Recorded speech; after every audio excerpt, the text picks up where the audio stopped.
right, welcome to Pass the Mic, Friday, May 31st, 2024, episode 117. We are on Zoom. I'm going to start things off. Shout out and happy birthday to Nate Piotti. May 31st, famous day in Pistons Cavs basketball history. Man, but it was Detroit. Yeah, Detroit. Well, the Indians game was the next day, but that would have been he's going to be 17, so that was 07. Yes. 07. Pistons choked away game 5. And I was at South Shore Hospital holding a brand new newborn Nate Piotti. Yeah, and then the then Cleveland Indians came back from like a 7-run deficit in the 9th against the Tigers. Reliever Todd Jones. Yeah, and then the Pistons lost game 6. Rasheed Wallace got Didn't LeBron score the last 22 points? 25. That was game 5. Game 6, it was a... Well, that was the game, though. Game 5 was the game he was born on. Yes, the 31st. He was born, yes. So we always remember May 31st. Not a good day for Detroit sports. Yeah. Or weekend, we should say. Feedback and errors. I'm going to start off, first of all, no errors, I don't think. The Ren Dog. Oh, we do have an error? Yeah, Antoine caught this one. Apparently. I messed up too. I'm sorry. I don't mean to jump over you. I said that he went to Oxford in Rochester. I was mixing up schools when we talked about my mic of the week. Max got me on that. It was just a slip of the tongue. Yeah. He spent some time studying in Oxford. He also studied in Oakland University in Rochester. I sort of mixed up my O's. Small difference between Oakland University and Oxford. Yeah. Tiny. Apparently you talked about blowing rocks. Kicking rocks. I believe kicking rocks. Yeah, that's an error. That's yes. I'll let you. But I don't know. It wasn't our science class. I don't know what was going on. I don't remember. I was kicking. I'll let you run with that one however you want. But anyway, go on. We got to stay family friendly. Family friendly. Yes. The Ren Dog, who I got to see on Tuesday night, and I'll talk more about that in my hot mic take. Very much, he said the best part of the show was my apology for messing up my wife's birthday. He also says he wants to hear from you on this whole TNT and their basketball crew being unemployed, or he's very concerned about this. I'm going to save that that's going to be my hot mic. I've changed the show. So I'm going to save that one for the end of the show. So yeah. Okay. But he very much liked the episode. It was good to see him in person. I'll talk more about him in my hot mic. Tom Pack, we called him Private Eye Tom Pack. He thought he found another Elisa Piotti. He was texting me. He was about to spike the football and, I don't know, moon the goalpost, Randy Moss style. I don't know. But that's disgusting. Yes, Joe Buck would not be happy. However, unfortunately, he found my sister-in-law, Dr. Melissa Coker in Iowa, who my wife and her had a credit issue report where it was like they were the same person. So it's not that the Elisa Piotti that shows up in Iowa is not anyone different than my Elisa Piotti. So bummer. So close, Tom. And then he did a great job too with Coach Tony. A little Photoshop. He made Coach Tony into Michael Jordan slam dunking when you were praising. So he did some good work. Let me interject here. Photoshop. Let me tell you what Chris Pate has done to me. So there's a horrible, very unflattering photo of me running a 5K a couple of years ago with the Carlson kids. And Elizabeth got me the most inopportune moment. Well, he has interjected me with this photo in a number of shots. The most amusing being, I don't know if have you seen the movie Boys in the Hood? I did watch it many years ago. Yes. Okay. So the scene where Ricky, spoiler alert, the movie's 1991. If you haven't seen it, Ricky gets shot and I'm running from,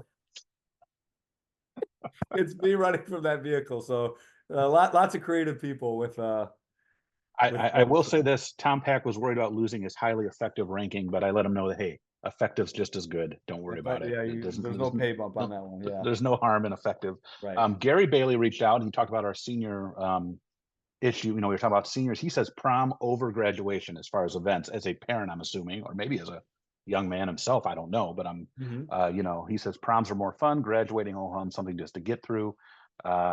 He also did mention that the Fort Wayne Pistons. Did you? I didn't even think about that. Yeah. Gary he's good. He's a more than welcome addition to this show. He keeps us on our toes. He does, and we might have to place him if we're going to have a fan rankings of Pass the Mic. I don't know if fan's the right word. He's moving up the ranks here. Well, it's interesting. If you go look at our Facebook page right now, there's a little diamond next to his name, and it says top fan. Yeah, that So makes sense. Facebook has already crowned him a So top is he fan. taking over for Zuckerberg. Max, his son? I, Has I, he passed the pace? I'm just telling you. Well, Tom Pack has that as well. He has the little diamond too. I don't want to start throwing people under the bus. I don't want Okay, all right, him to all right. think that he lost rankings. Any other feedback that you got? Yeah, okay. I hope. By the way, this is recording. I hope we don't get the glitches. This is why we need to be in the studio, man, because the Zoom is get those freezes and then it hurries and Well, I'm catches up. sure the interweb is very bogged down right now after the Oh, Trump trial and verdict just came out. We're not going to discuss that here today, but that's going on in the background of us. okay. All right. That's Yes. probably all right. Yes. So, I'm sorry. Max mentioned senioritis is a problem even down to the middle school now. Middle after spring break. So that's one of the things. And he mentioned a late spring break, which is what he prefers, and I'm on board with that. And we were really early this year, but next Yeah. year it's late, I believe. Yeah. I won't comment on what he said about librarians. But again, the blow rocks thing really got some people laughing. Elizabeth Pate was really happy to hear that we gave the nursing shout out, so she's okay now. Yeah, and again, Rendog, I will talk about. Trust me when I tell you, this has been on my mind, so I'm absolutely going to talk about the hot mic. I've changed my hot mic plan for today, but but I Who will won get. that contract? Did NBC win that contract? I think it's NBC. Yeah, Okay. I don't know if it's official yet, Oh, but but that's the rumbling. Barkley gave an interview the other day. The writing is certainly on the wall. So yeah, All that's right. it. All Oh, right. one other thing, I'm being compared to because I got serious, being compared to Skip Bayless. Have I mentioned that? This Oh is my goodness. yeah, Skip Bayless of all people. But um, You so mean like anyway, yeah, cowboy stuff. right, right. All right, that brings us to our mic of the week. That's you this week.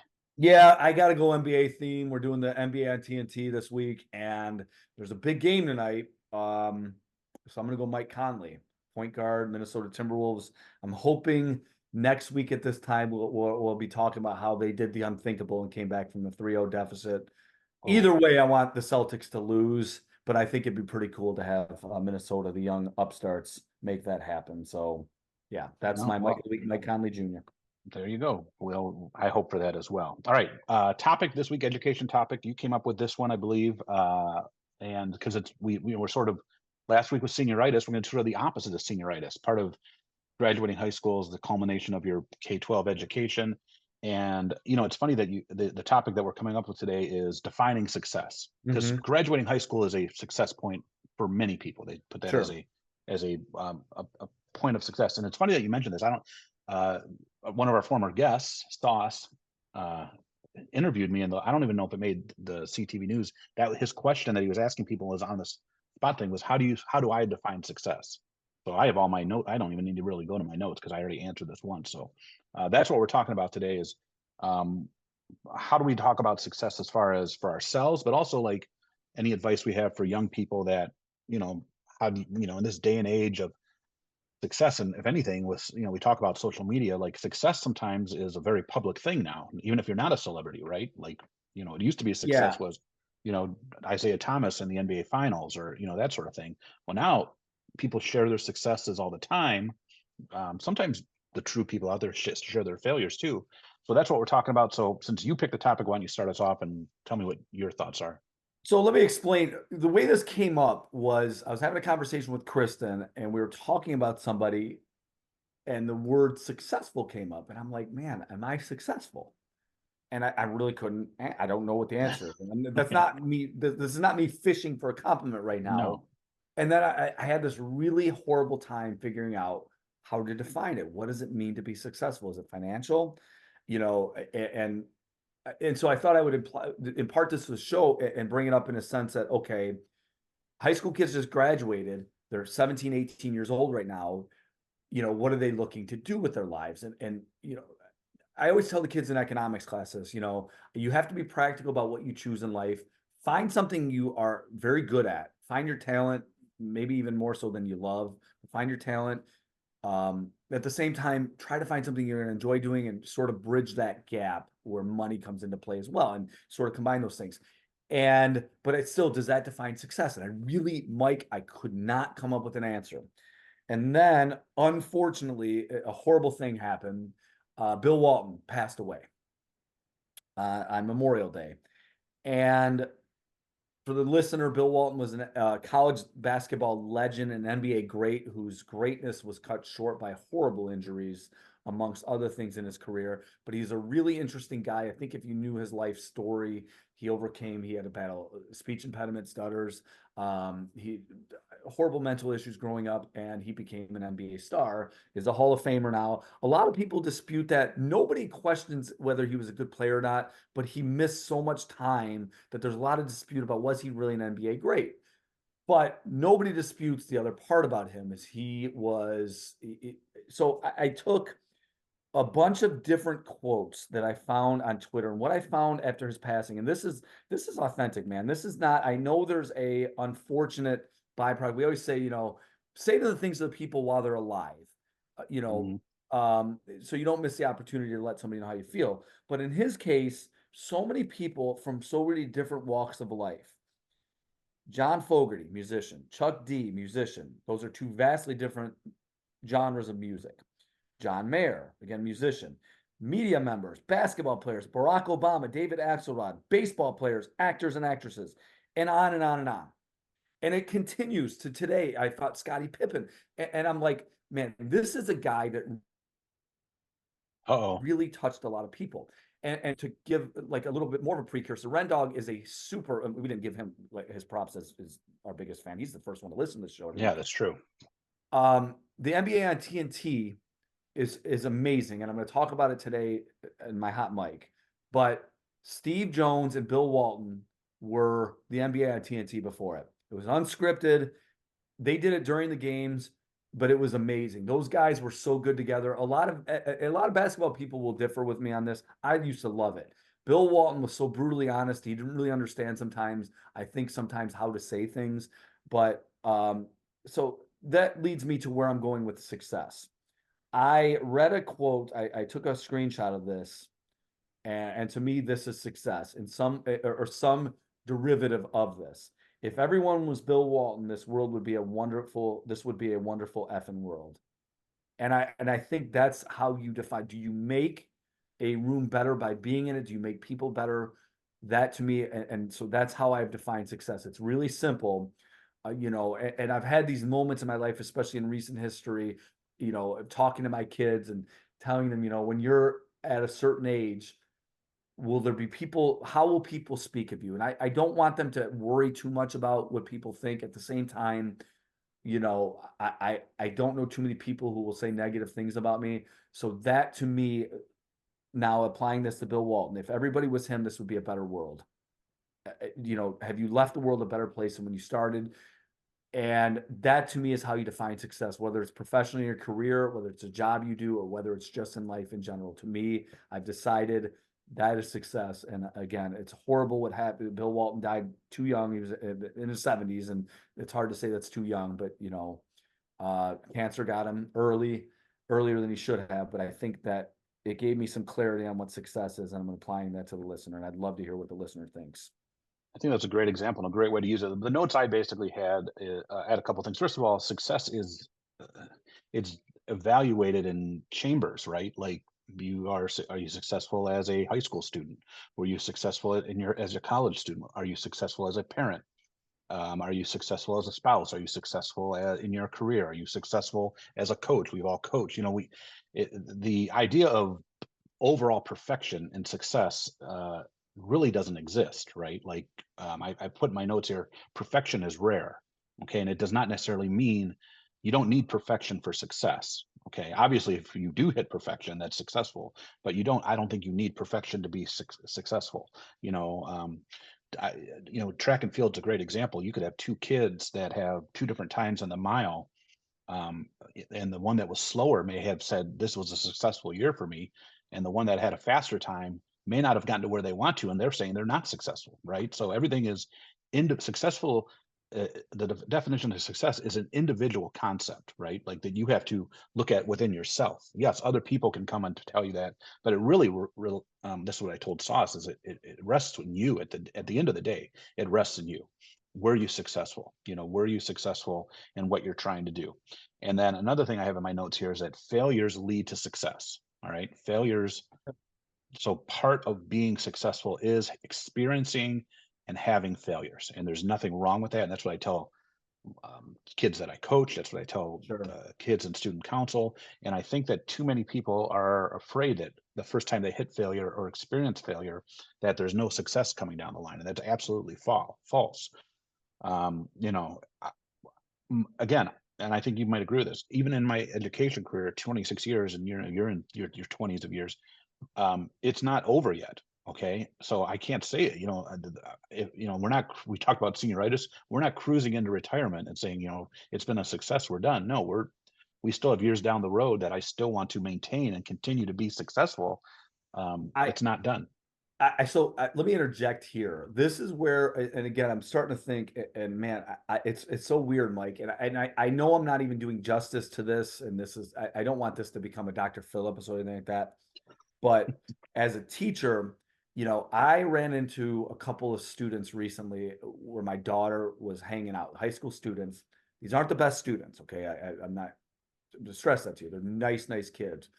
But I knew those kids had my back. I knew that those kids had my daughter's back. And so in a situation like this, like that's the part that I think of, like, have you done people right? And they'll respond in kind, right? And again, to me, that's the ultimate measure. And so this just how reading this Bill Walton stuff, going on Twitter, I really I mentioned this before on this show. Two people who were celebrities of sorts, whose death really, the first was Kobe Bryant. This one got me. Again, I don't know him. But just all the outpouring, all the different walks of life, it really got to me, and it really, like, it just hit me like, man, I couldn't define this. I think I have a pretty good definition now. Well, and that's what I mean, and that's why I told the interview is that it's hard to answer that in a black and white term. It's like, here's what Right. it is. I Right. mean, Right. and it's always going to, and I think most, well, let's use like Tom Brady as an example, who no one will argue that he's not been very successful. He's now going to start a new path, right? As the lead, Mhm. I mean, he knocked out Olsen, right, as the Right. lead color guy. So It, pressure's on. it I pressure's mean, on, man, because Olsen is really he was good. really good. I saw him today on a show, and so Really good. okay, is he going to be successful? There's been a lot of guys that have gone in that route and that haven't been successful. They're like a one and done. So Right. so here you have one of the most successful athletes of all time. We're using that term, and now he's going to start something new, and that's what I mean. I mean, the term is always changing, and Sure. that's Sure. how it. And he's a celebrity example, but it's the same with people. It's the same. It's the same with all of us. So you're not, if you're at one, the only time you should be striving for success is when you're, I guess, in the ground, Yeah. right? Fair. Anything else? No, that's good. All right. Well, we'd love to hear if other people have other definitions of what they look at for, and where do they rank their successes of what's more important. Different roles. Some people rank, a financial or a career or accomplishments in education or athletics, that sort of thing. So, all right, overrated, underrated. This one's been brewing for a long time. I mean, we're on episode 117. It's been brewing for 116 episodes, I think. So this is one that's for Coach Sikora and Coach Bailey, Coach Max Bailey. You said we're saying going to a baseball game, Yeah. any level, but going to a Any baseball level. game, any Yeah. level. Overrated doesn't mean bad. Right. What do you have as overrated? Okay. So this is exclusive. This is geographical. Okay. But I always hear about going to the game, sitting at a Major League Baseball game, okay, and enjoying the weather and stuff like that. And I'm thinking, okay, the Tigers play 81 games Yes. at Home home. games. Sorry, home games. Okay. So that eliminates half the games already, that for the most part that you're gonna be able to go to. A lot of games in April and May. Those night games can get pretty chilly. Yep. Now they've bumped up the start on those to They 6:40. did. Summer games, you get pretty hot. So Yeah. I'm going after the people. Now some games are overrated, doesn't mean bad. If you I get mean, a good look at summer today. day, Look at today. Today, I think, is the example of a perfect day perfect day. weather-wise. Yep. Absolutely. But there's a good, can we say 20, 30, 40 games where you might be totally miserable out there. So the idea that this sitting outside on a wonderful day watching the baseball, you might get it. There's a pretty good chance, a 33 to 50% chance you're going to get a crappy day. So I'm going to go with the people that talk about the weather for the games. Well, look what happened in Dallas or Texas, I guess I should say, with the Rangers. They've already built a second state. I mean, they've been through Yeah, like they had the one stadium and it was like an oven, literally. And they built this new stadium because it was so hot. Aren't they indoors now? I believe they are. Yes, Yeah, because because it was so oh, right, miserable. right. Yeah, like I mean, they don't have to worry about the cold games. But okay, we'll talk about weather in my hot mic take. Don't I worry. can't wait. All right, Yeah. my overrated, and now I'm going to sound like get off my lawn guy, but it's sort of come to this now, and this isn't limited to baseball, but I saw it firsthand when I went to Comerica the other day, and I don't know if we're going to blame Uncle Joe or what. The prices of stuff, like I remember when like I was younger and going, and like my dad would complain like about a $7 beer, right? Like a 7 or 8, like the prices for some things are like absolutely crazy. So like your standard stuff, hot dog, the all beef, the really good hot dogs are like $7, $8. But like a nacho platter was like $14, like $14 for a concession item.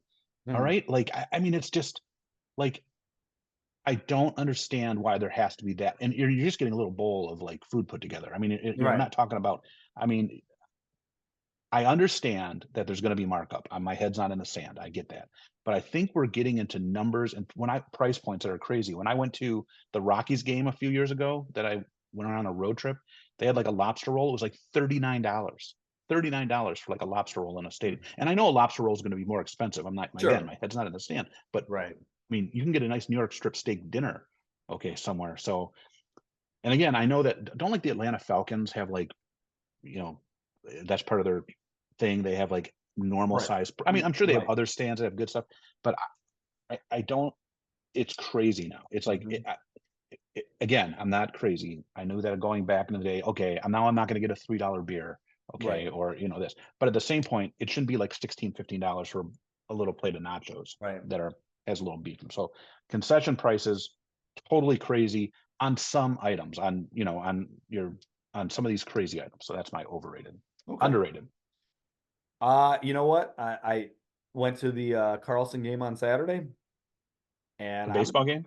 yeah, Carlson. I'm sorry, high Yeah. school baseball game. I'm going to say just a high school baseball game. Go watch the game. It's really cool. Players are playing hard in between innings. Our colleague Bill Zachary played some good music in between innings. All the guys come out and are throwing the ball, and just watching guys really get after it and play their tails off. And it was senior day, so a lot of the seniors were moving around, playing different positions. It was fun. I enjoyed being at the game. I hadn't gone in a while because my nephew played, and I'd go watch him, and I forgot how much I like going to a high school baseball game. So I'm going underrated high school baseball. Um, it's funny you mentioned that. A few weeks ago, I went to a softball game and first of all, they did great work over at those fields. Mhm. With the infield, they look great over there. And I had never been to a softball game or baseball game in years. I was picked for staff appreciation by Kylie Lewandowski, and it was fun to watch. I haven't, like I said, the kids. It was a good game. I'm like fast pitch softball to me, so we'll be Title IX here and be fair to both sides. Like, do you think you could even hit one of those? I couldn't hit one of No, those. Like those, no. there's no way. I Mm-mm. mean, I know I couldn't hit a baseball pitch, but I probably couldn't even it's not slow pitch softball in the beer league. So, No, it's not. It's not at all. but it's fun to watch, and the kids do work hard, and that's sometimes a sport that gets lost in the shuffle, and because kids go to football games, right? They go to the hockey games, they go to the basketball games. A lot of kids don't go out to those baseball games. I don't know what it is about spring sports. There's not a Yeah. big student population, Right. Right. so. All right, my underrated, and I think that this is where Major League, we're going to give Major League Baseball props here over the other three, in college sports. I think first of all, they have the uniqueness of stadiums, right? Like we've talked about this, like not, a football field is the same in every stadium. Now, the stadium can be a little different, but the field is exactly the same. Major League Baseball has the uniqueness of Yeah. fields being different, outfield walls being different. And I think walking in the view walking into a Major League Baseball stadium is the best of the four sports. Really? Yeah, just if it is a nice day, if it's sunny and in a lot of these stadiums, Comerica did it. They have the city background. It's not just an old, like, arena. Pittsburgh's is famous with the Roberto Clemente Bridge in the background. San Francisco's ballpark is beautiful with the in the background. And I still think walking in is that's where Major League Baseball beats the other ones in one of the few areas is that walking through the tunnel and seeing, if the grass is well taken care of. It's just, because now football, half of them are right turf, so it's sort of like, it's so to me that's the underrated aspect of going to a Major League I like Baseball that. game. It's a good one for me. Like I remember the first time I walked into Michigan Stadium, or the first time I went to a Lions game, just taking it all in. To me, and this is not because basketball is my favorite sport, but so it's not a shot on baseball. That's a little bit better, but I get it. And each baseball stadium has its own little signature, whatever is going on there. So I can see. I like that, Mike. That's a good one. All right, excellent. All right, hot mic take. You've previewed it a little bit. What do you got for the All rundown? right. So yeah, I mentioned last year, like when Ted Lasso, I think it was last year, I think it was a year ago, that they did their last episode. I always watched that show and felt better. The only other thing I can say that about is the NBA on TNT crew. Every episode makes me feel better after I'm done watching it. And it is the perfect chemistry of characters.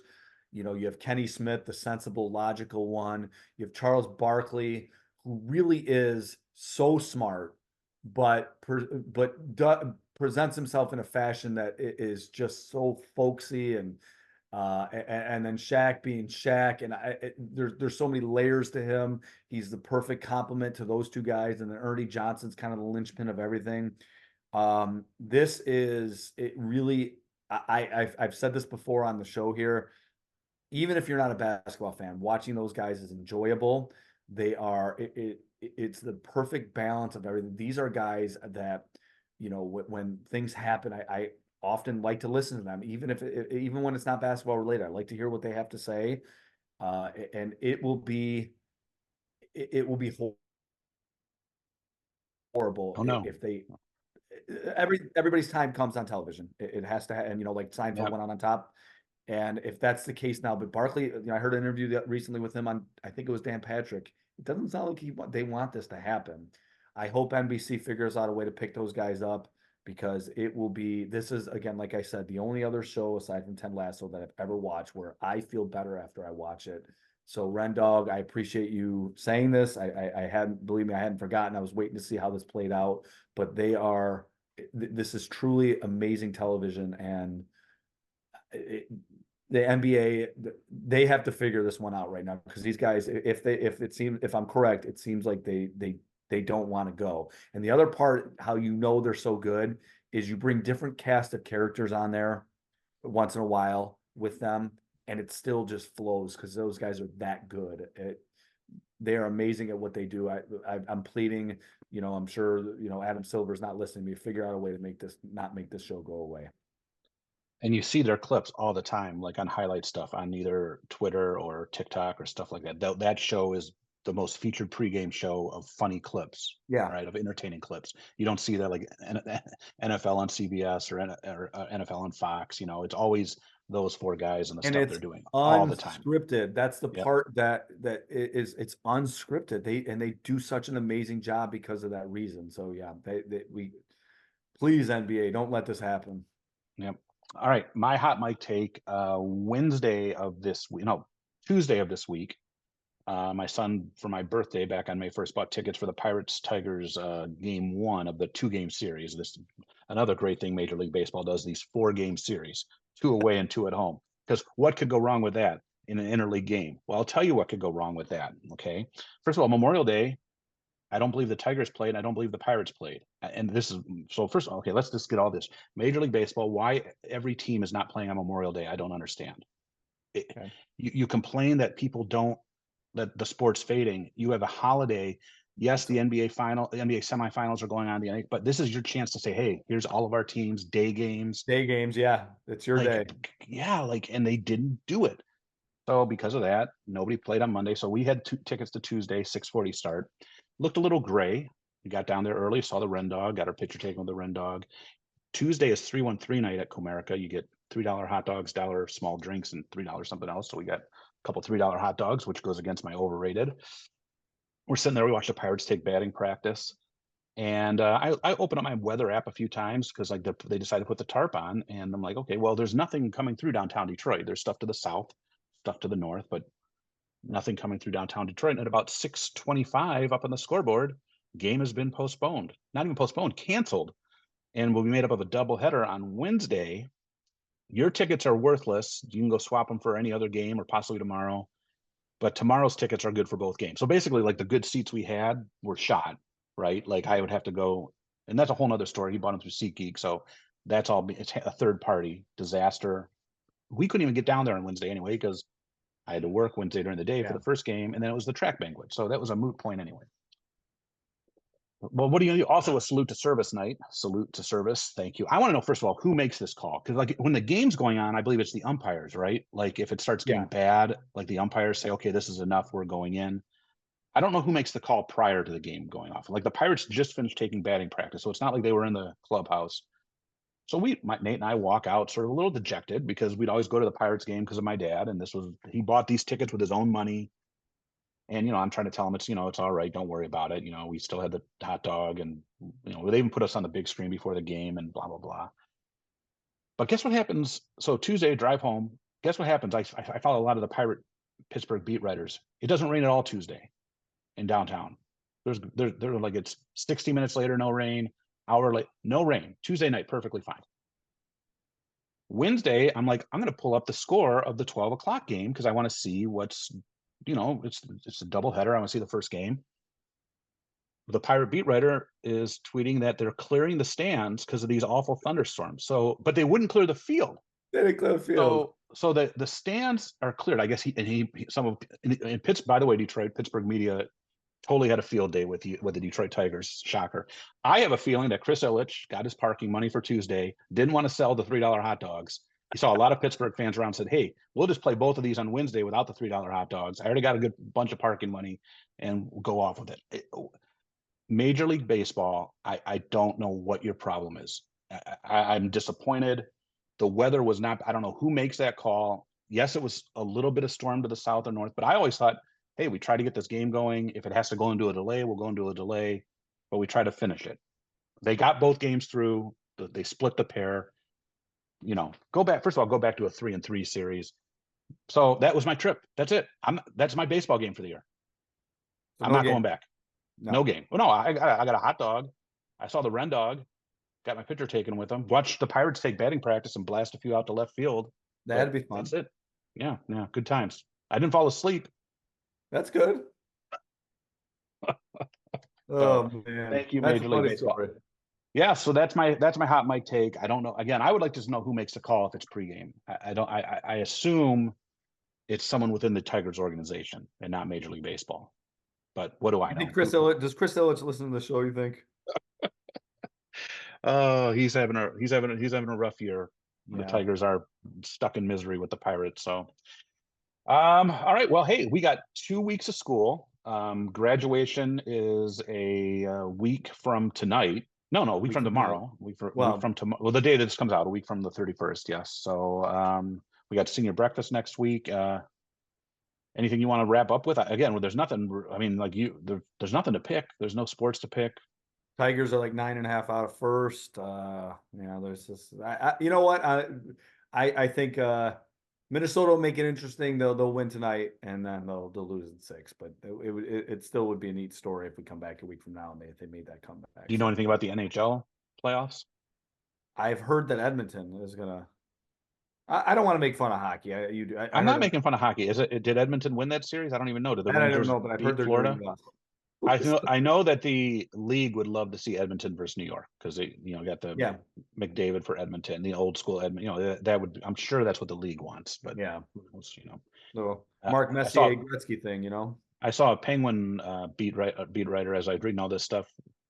A Penguin came out today, Brian Rust, and said that he felt that they would have beat the Rangers in the first round if they got in. But if some butts were candy and nuts, we'd all there you go. So.